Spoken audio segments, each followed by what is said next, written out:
Things going okay? All right, cool. So I think on Friday we'll have a quiz over the first two sections that we talked about, 2.1 and 2.2. I believe your homework over 2.2 is due tomorrow night.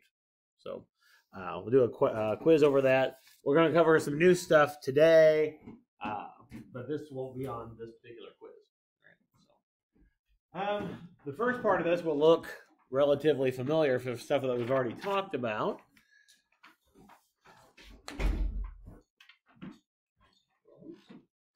So let's just look at this particular example that we have here on the sheet that you have. I have it on the screen here. The first thing you're asked about this particular example is whether or not this graph represents a function. Does this represent a function? No, why not? Yeah, it fails the vertical line test, right? There's lots of vertical lines that we could draw where we cross multiple times, right? We agree? Okay. So there's lots of inputs that would have multiple outputs here. So in this case, we know that the graph fails the vertical line test. Good. So this is a graph of a relation. It still describes how x is related to y. This particular shape, in fact, is called an ellipse. It's not necessarily important for our discussion right now, but in particular, this we have what we refer to as a relation. X is related to y. There's some relationship. It's just not a function relationship because we've got multiple y's associated to single x values. However, we can still talk about domain and range from reading it off the graph. So what we mean by domain and range of a relation is, as for the domain, again, we're looking at the x values that get hit. We don't worry about the y's at all. We're just looking for the x's. For the range, it's the opposite. The y's are hit, not the x's. Okay? So in this case, if I look at the graph, what's the lowest x value that you see gets hit here? 0, right? Because it comes over here all the way to the y-axis, right? We see x equal to 0 there. What's the highest x value that you see gets hit? 6. So in this case, in interval notation, then we would write our domain as 0 to 6, reading it from the graph. And since we actually hit x equal to 0 and we actually hit x equal to 6, we would use brackets there, because those would be included. So again, we're not worried about what the y values at all. We're just looking at the x values that get hit by the graph. And either if we go up and around and down, or down and around and up, we still see that those x's get hit as we move from left to right. Let's do the exact same thing for the y's so that we can talk about the range. What's the lowest y value that you see gets hit by the graph? -7. Highest graph is, or highest point is 3. So what would you say for the range? Yeah, -7 to 3. And again, since we actually hit those points, we would use brackets around them. Does that make sense? Okay, cool. All right. So let's see if we can do that again. I'll let you work on this particular problem for a minute, and then we'll chat about it.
Ready to chat about it? All right, same 3 questions that we asked in the previous example. Looking at this graph, does it represent a function? Yeah. So if we take vertical lines here, we may find vertical lines that don't intersect at all, right? We may have one over here, doesn't touch the graph at all. May have one over here, doesn't touch the graph at all. That's not the problem. The problem would only be is if we find a vertical line that hits more than once, right?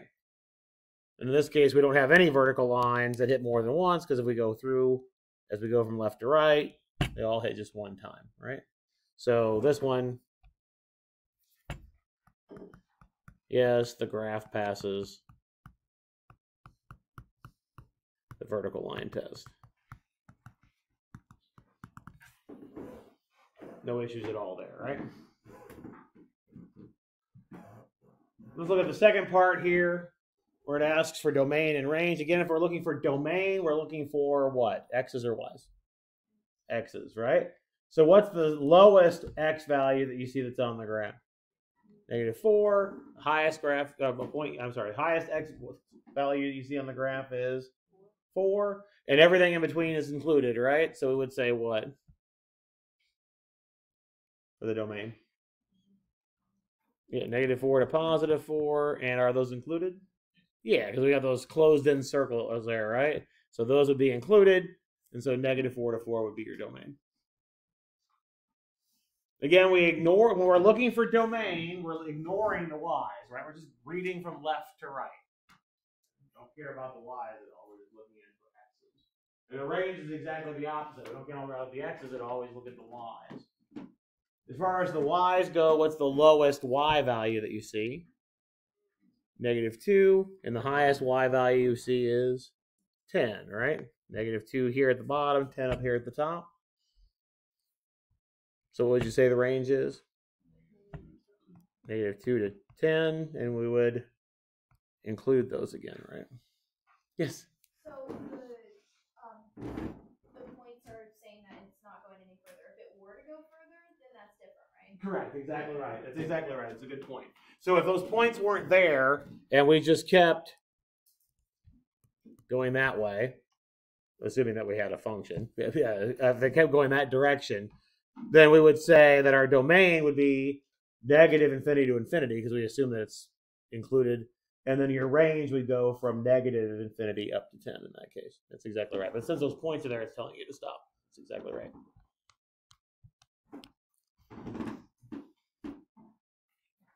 Other questions on that one at all? Is that okay from reading it from a graph? All right. All right, so basically this particular section is all about trying to read things from a graph. So the first thing we did was looking at domain and range and trying to read that from a graph. So let's look at the next example that we have here, where it's asking us to solve things graphically. So we've got the graph of 2 functions here. I've got them labeled. I got them graphed below for you, but I need to label them. Let's see if we can figure out which one is labeled which one. So let me just zoom out a little bit so I can see part of that. So one of these graphs is the graph of the left-hand side, and one of these graphs is the graph of the right-hand side. And we're going to use the 2 graphs to help us with this information. Okay. Important part is, of course, we need to figure out which one's which. All I've done is giving you the graphs. I didn't label them, right? Okay. Let's say you don't have to scratch this out of your paper. I'm going to scratch it out, but I'll erase it here in a second. Let's say I didn't have these end pieces here. And I just looked at the first terms for those polynomials. If I were just looking at the first terms, if I looked at that 2x cubed, what shape should that look like? If I were just looking at the 2x cubed, reviewing stuff that we did before. What should it look like? Yeah. The solid one. Yeah, the solid one, right? It should go like x cubed, right? Lower left to upper right was one of those power functions we did, right? What if we did the -2x cubed? Which one should it look like? What would the negative sign do? Or what the negative sign up in front does? It flips it, right? So if we put the negative sign, it goes that way, doesn't it? So those went from upper left to lower right with a negative, lower left to upper right with a positive, right? So using that information, do you think you can figure out which one's which? Yeah, this one should be your 2x cubed plus 2x minus 3. And this one should be the other one.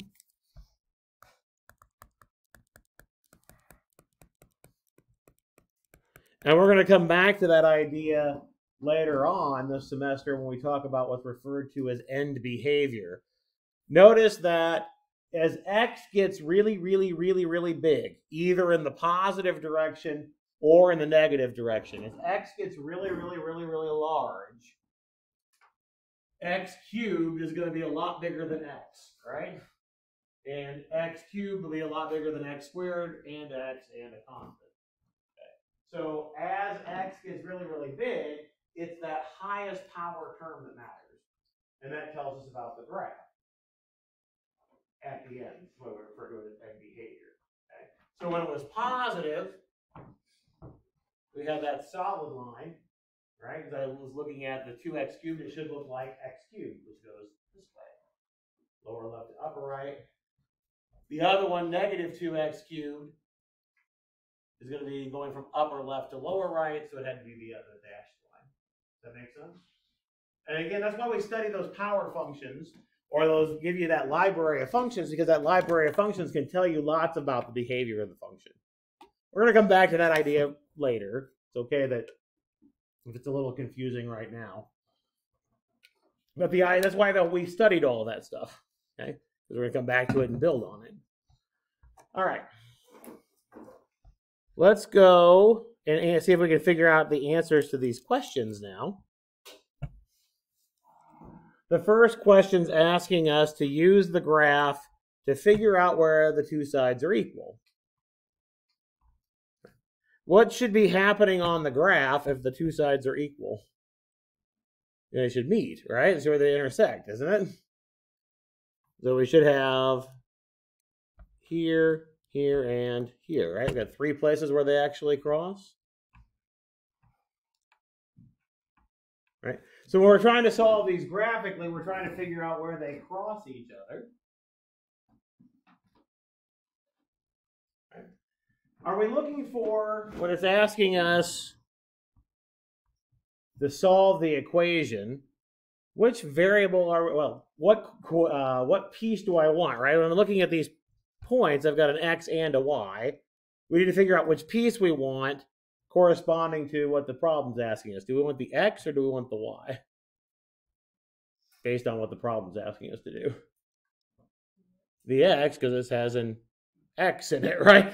Okay, so it's asking us for the x. Even though we're looking for where they cross, we're actually just looking for the x values that we want that satisfy this equation, right? It's not asking us for the y, it's asking us for the x's. So if we do that, what are the 3 x values that you see here? Yeah, negative 0.5 here, 0.5, and 1. And we would write those as a list then. We would have x is equal to negative 1/2 or negative 0.5, 0.5 or 1/2, and 1.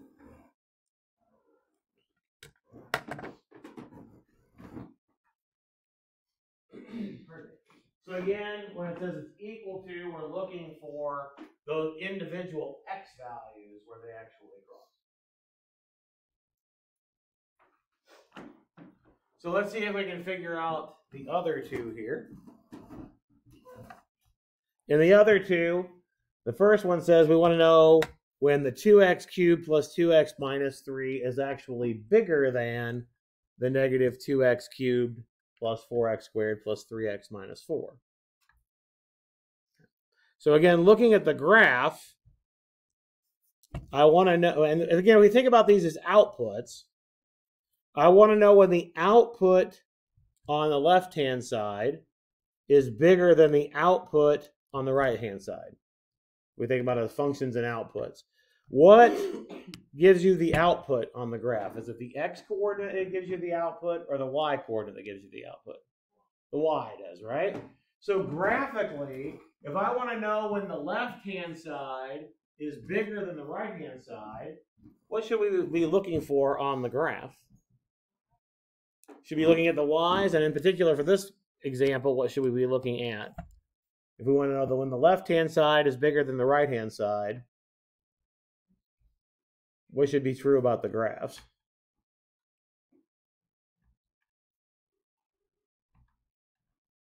Again, the y's give you the outputs, so we want to look at the y's.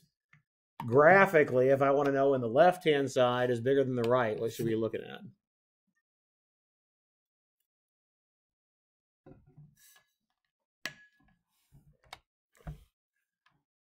Yeah, go ahead. Is it where it intersects or crosses the y-axis? So if it were where that crosses the y-axis, that would be when the output is 0, right? So that would be when setting one of the pieces equal to 0. If it were it crosses the y-axis, I'm sorry, try that again. It would be where it crosses the y-axis would just be plugging in 0 for x, right? Would be those x, so then the x-axis would be where the outputs are 0, right? Yeah. Those are important features, but it's not what's helping us in this one. I want the y, basically I want the y value of the left-hand side to be bigger than the y value on the right-hand side. So graphically, what should we be looking for?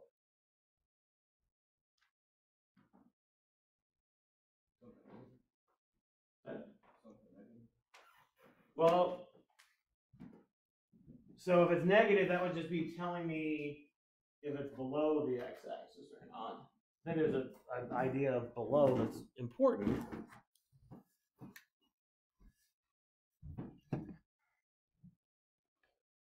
Let's go back to where they cross the y-axis. What do you plug in for x to where it gets to the y-axis? Where it crosses the x-axis, what do you plug in for x to get it to cross the y-axis? What's the x coordinate of anything on the y-axis? 0, right? So you'd plug in 0 for x, right? If I plug in 0 for x, which y bit is bigger? On the solid graph or on the dashed graph? The solid. So would that be one of those that would be satisfying the inequality? Is the left-hand side bigger than the right-hand side there? Okay. So notice that y value is bigger than that one. So I'm going to ask again, if I want to know where the outputs of the left-hand side are bigger than the outputs on the right-hand side, what should I be looking for graphically? One that's solid graph above the dot. I would agree with that, yeah. Okay. So a solid one here, right? What can I say about the y values of this corresponding to these? Which ones are bigger? The solid, right? So I'm looking for when the solid graph is above that dashed graph, right? What's true here? Is that true here on this interval? Nope. How about over here? On the right, here on this part. Yeah, it's above it, all right? So which x values are we looking for then? I'm looking for the x values in this area and in that area. I'm looking for where the one graph is above the other, right?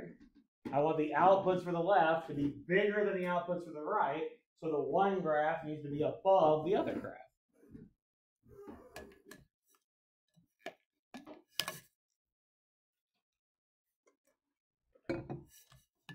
So what intervals are we talking about there? What are the x values here that we're interested in for this part?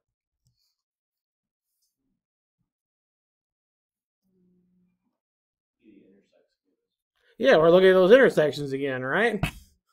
That's where they cross each other, isn't it? So what x values are represented between those 2 points? Yeah, negative 0.5 to 0.5, right? And from here on would be what? 1 to infinity, right? So go back up here, we need to write this in interval notation. One interval is negative 0.5 to 0.5. The other interval is 1 to infinity.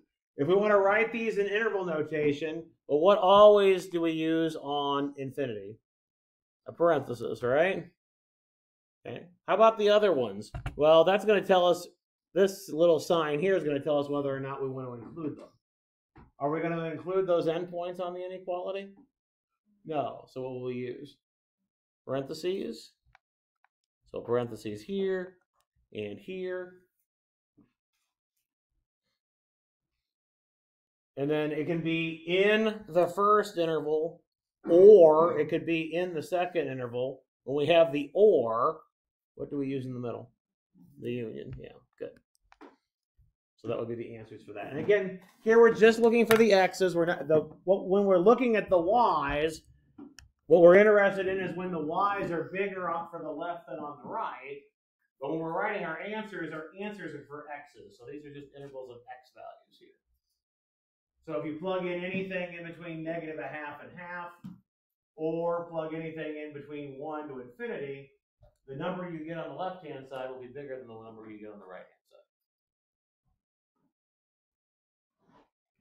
How about this third part?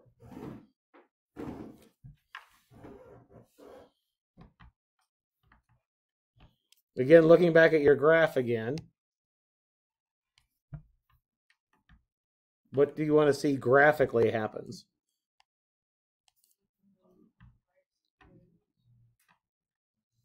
Yeah, the dotted line needs to be, the dotted line needs to be graphically, it needs to be which way? Above or below?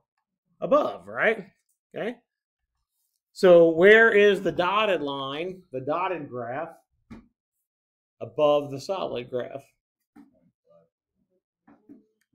At 0.5 to 1 here, I agree with that. There's one spot where the dashed graph is above the solid graph. We agree with that? Okay. Where else? Yeah, this side over here, right? Over here too, isn't it? Okay. So on this left side over here, the dashed line is above the solid line, even though it stops on the graph. It keeps going. Over here, the dashed line is above the solid line. So how are we going to write the answers then? What intervals are we interested in for this one?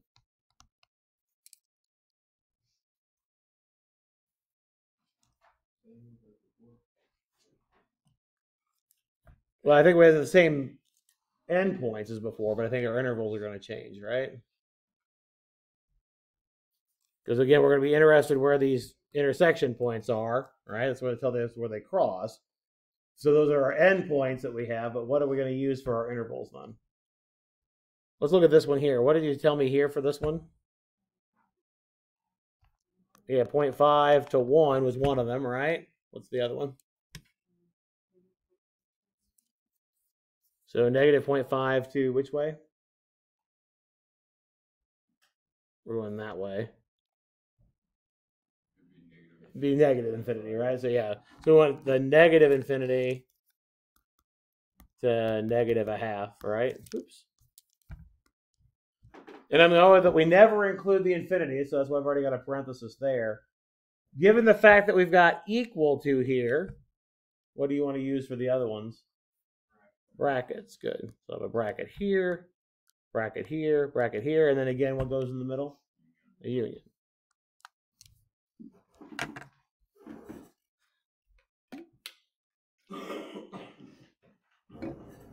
Seems like we could use another example of this before we go on to the next one. So let me see if I can pull up another example real quick here. Maybe.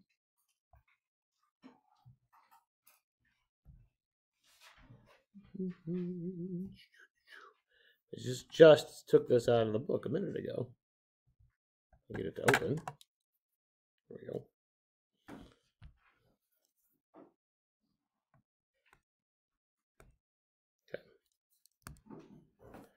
So this is actually number 10 in your text. The number 10 in your ebook. If you actually have the textbook, it's on page. Well, I can write. Maybe it'll let me write. Wow, that's huge.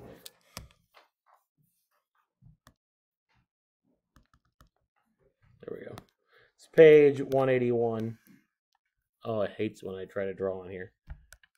Page 181. There we go. Okay. So this gives us two graphs of functions. F is the blue one, G is the red one.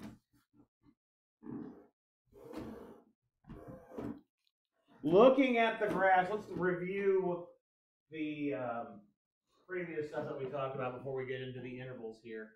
Only interested in the domain here. Looking at the graphs, how they've drawn the graphs, what would be the domain for each of these functions? What x values do you see encompassed?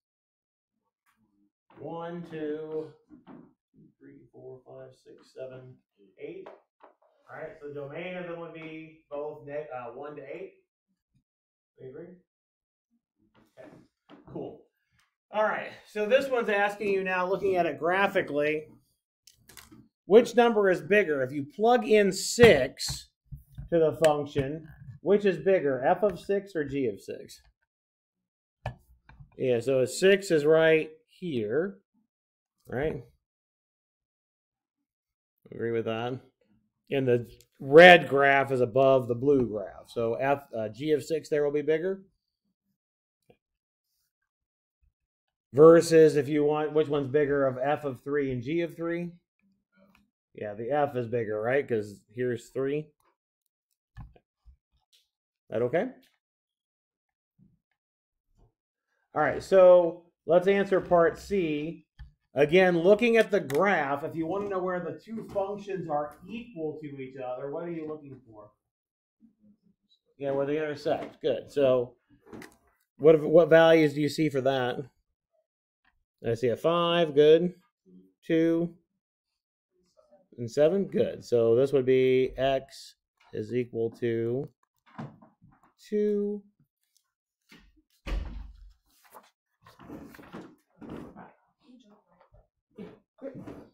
X is equal to 2. I don't know why it hates me drawing on a PDF. Stop it. No, fine. 5. Why are you letting me draw? Okay, fine. I'll do it the other way instead of fighting.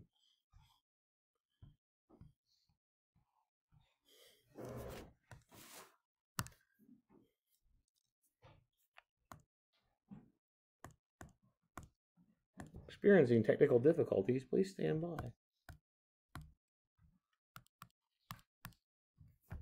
Put it where I know I can write on it.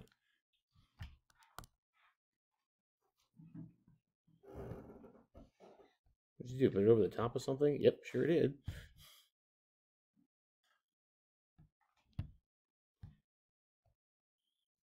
It's fine. That's fine. It works perfect.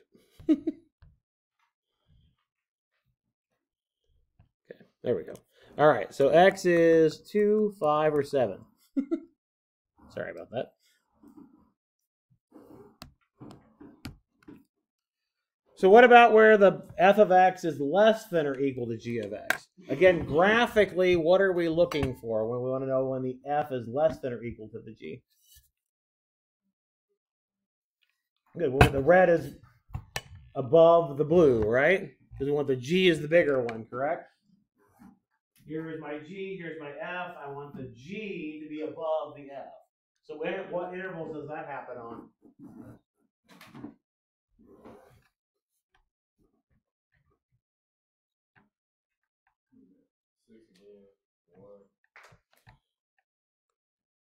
So certainly it happens at x equal to 1, right? But we want whole intervals where it happens.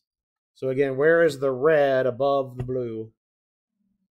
Yeah, 1 to 2, right? That entire interval. Where else? 5 to 7 between those two intersection points. And again, those are intervals. Are we going to include the endpoints or not? Why? Because of the equal sign here, right? So we'll include the endpoints. So when we want to include the endpoints, we'll use bracket around each of them. Right?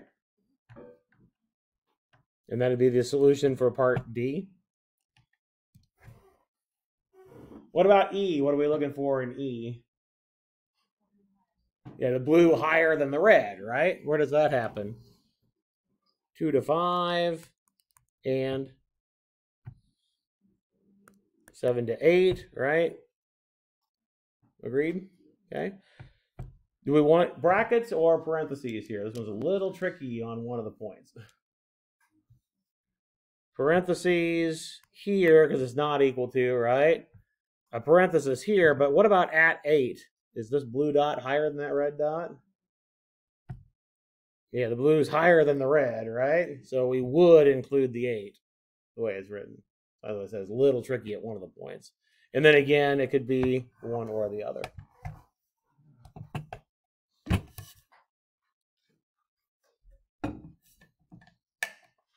That okay? So again, we can use the graphs to help us figure out whether or not we've got or to solve equations or solve inequalities. All right, so let's move on to reading some other information off the graph. So we've got ideas of being able to look at a graph and determine where the graph is going up for increasing, where the graph is going down for decreasing, and where it's constant. So let's just look at the graph and see if we can figure out where it's going up, where it's going down, and where it's flat. Going up corresponds to increasing. Where do you see it going up? Yeah, I see it going up here, right? What I mean by going up is as you read from left to right, which way is the y's going? Are they going up or going down? So it's going up from that 0 to 2 part. Where else is it going up? 5 to 6 here, right? Okay. We agree with that? The y's get, again, when we do increasing and decreasing, we look at reading from left to right. As you move from left to right, does the function go up or does it go down? Okay. So the problem asks us to determine the intervals where this goes up and down, where it's increasing and decreasing. When it says the intervals, we always describe the intervals of x values, not the y's, okay? When we're asking for where it's increasing or decreasing, we look at the y's to tell us what it's doing, but we always describe the intervals using the x's, okay? So in this case, we're increasing on the interval from 0 to 2 and from 5. And let's just assume that it goes on forever. So we'll say 5 to infinity.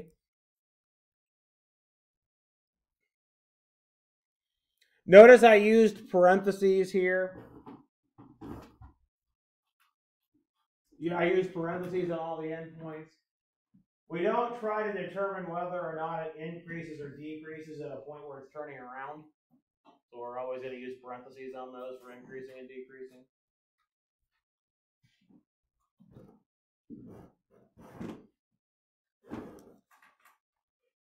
What about decreasing? Instead of looking for where it goes up, what do you think we want to look for?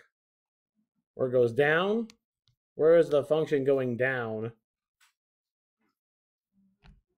-3 to 0, right? Where else? 2 to 3. So we would say it's decreasing on -3 to 0 and 2 to 3. And again, when we're describing these as intervals, those are not, I know it's a little bit confusing. These are not ordered pairs, okay? We're not trying to do ordered pairs. These are intervals of x values, okay? It starts decreasing at -3. It stops decreasing at 0. It starts decreasing again at 2. It stops at 3. Okay. These are x values, and it's interval notation, not ordered pair. I know it can be confusing. We're looking at points on a graph. Okay. Last one. Well, we looked at it going up for increasing. We looked at it going down for decreasing. What do you think we look at for constant? Where it's flat. Good.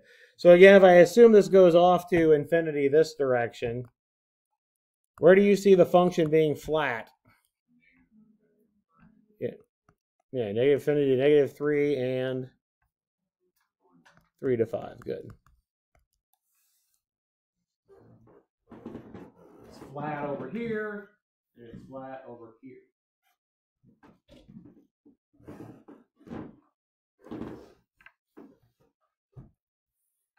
Okay. See if you can do that. Just the first part here. Don't worry about where it says maxima and minima yet. Just do increasing, decreasing, a constant for the next problem. Do that first. We'll chat about it, and then we'll talk about what we mean by maxima and minima.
Ready to chat?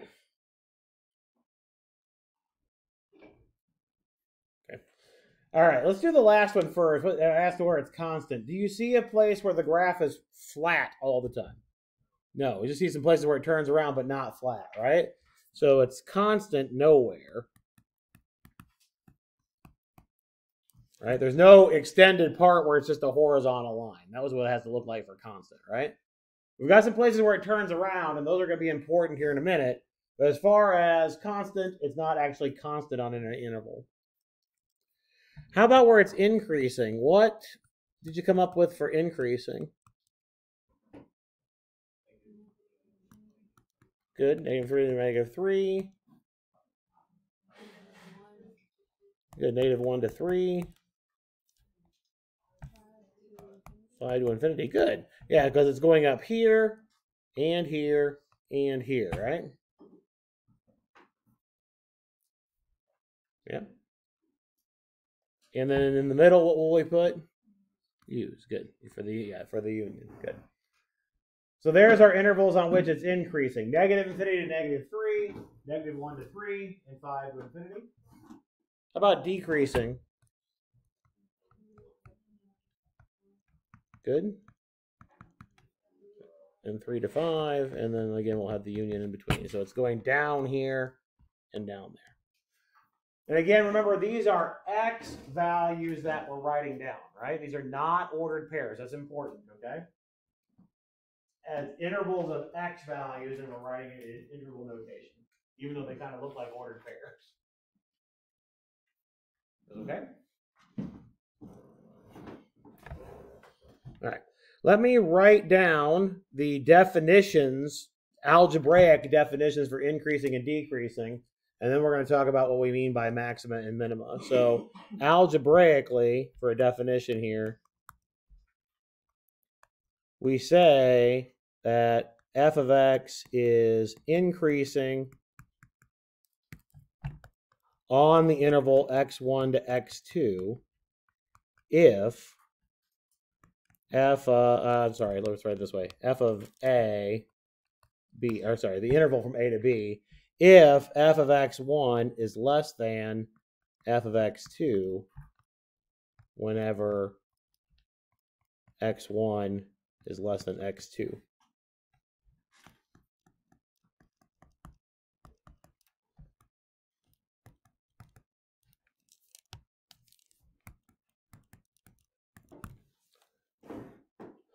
This is just algebra speak for what we're looking at on the graph.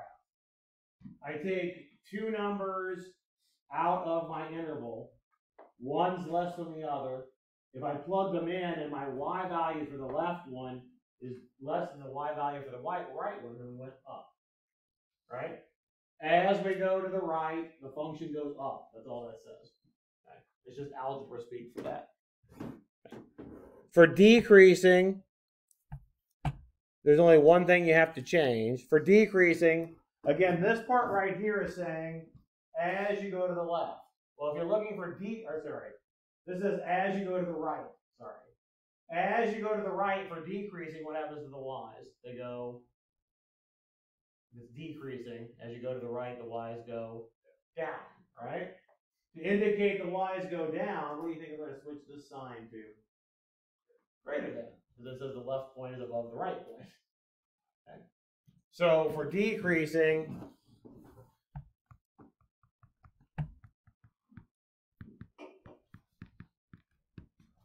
on the interval from A to B, if f of x1 is greater than f of x2 whenever x1 is less than x2.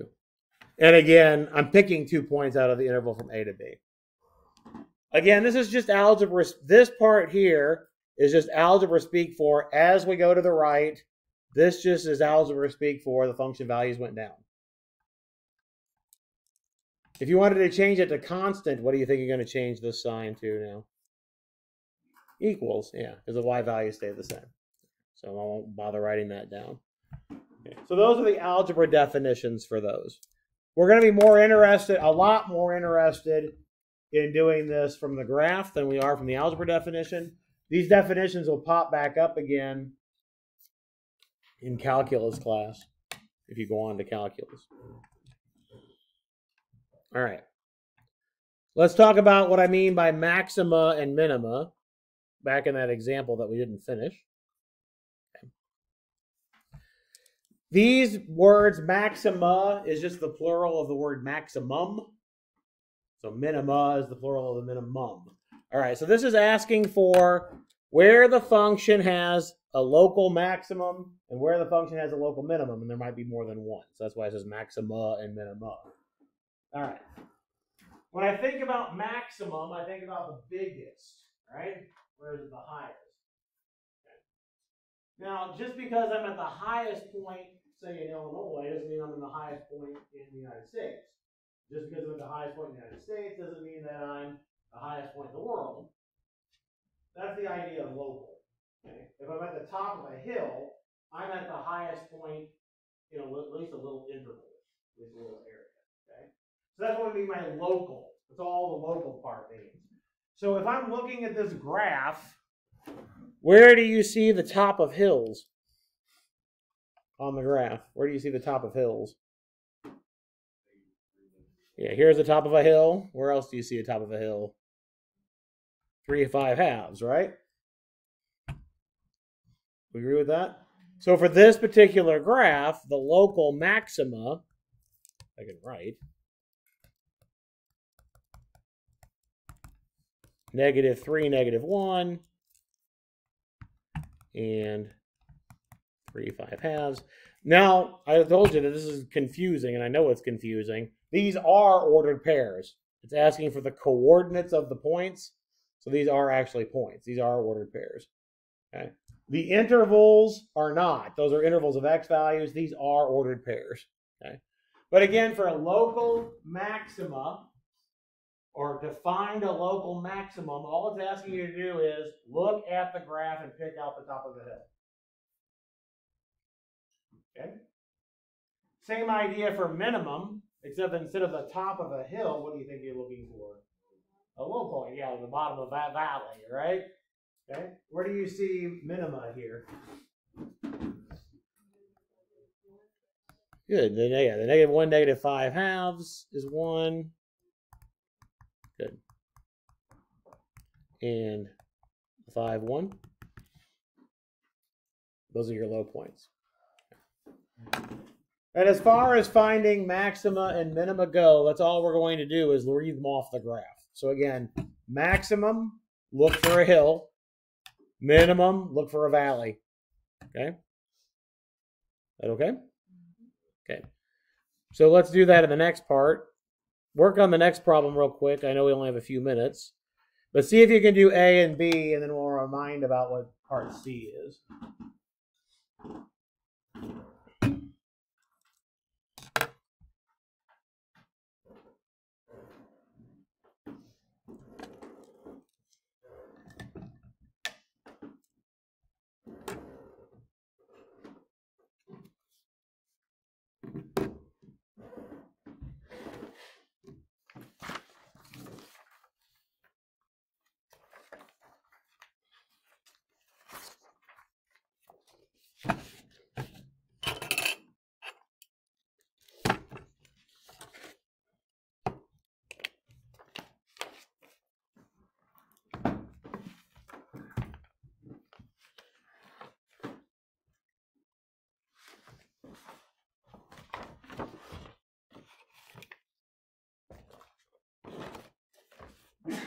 Bless you.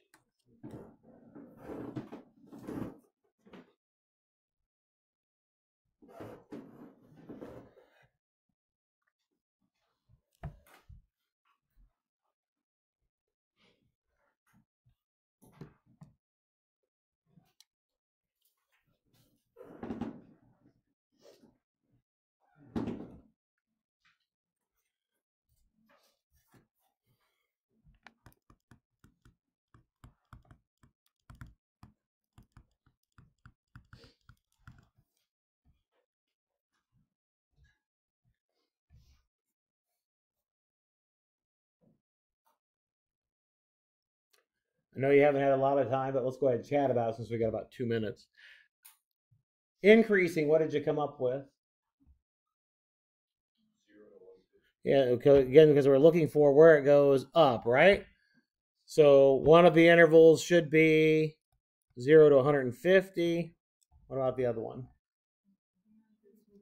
Yeah, 300 to infinity. You can say 300 to infinity, or notice the problem said it was a 1-year period, so you might say 300 to 365. I'm not going to worry too much about that, right? Since it says 1-year period, I'll put 300 to 365. But you could also say infinity if you think that the graph's going on forever. Does that part make sense for the part going up? Okay. How about decreasing? Good. 150 to 300. Everybody agree with that? Cool. Okay. The next part didn't actually ask for the coordinates. It just says, at what value of x does W hit a local maximum? What's the x value for where it hits the top of a hill? 150. So for the max, it's x is 150. What about the minimum? 300. Again, this one just says specifically what is the x value, right? If it asks for the coordinates, you'd also spit out the y value. It's kind of hard to say. I'd probably say like 85 for that one for the y value. The other one's 25. Okay. That part okay? Okay. Now let's remind ourselves about what we need for net change. That was in the previous section. Remember, net change is what you changed, right? It's where you ended up minus where you started, correct? So for the net change, you would want W of 300 minus W of 100. That's what net change is, right? It's the difference of the outputs. So if I want W of 300, if I look at the graph, what number do I want off the graph? The X or the Y value? The Y, right? I want the output, right? So I need the Y value, okay? Going back up to the graph, W of 300 is 25. Going back up to the graph again, W of 100 is 75. So we end up with negative 50. If the net change is negative, that tells us that overall the value went down, right? Because it's a negative change. That makes sense? We're going to come back to this idea of net change in the next section when we talk about average change.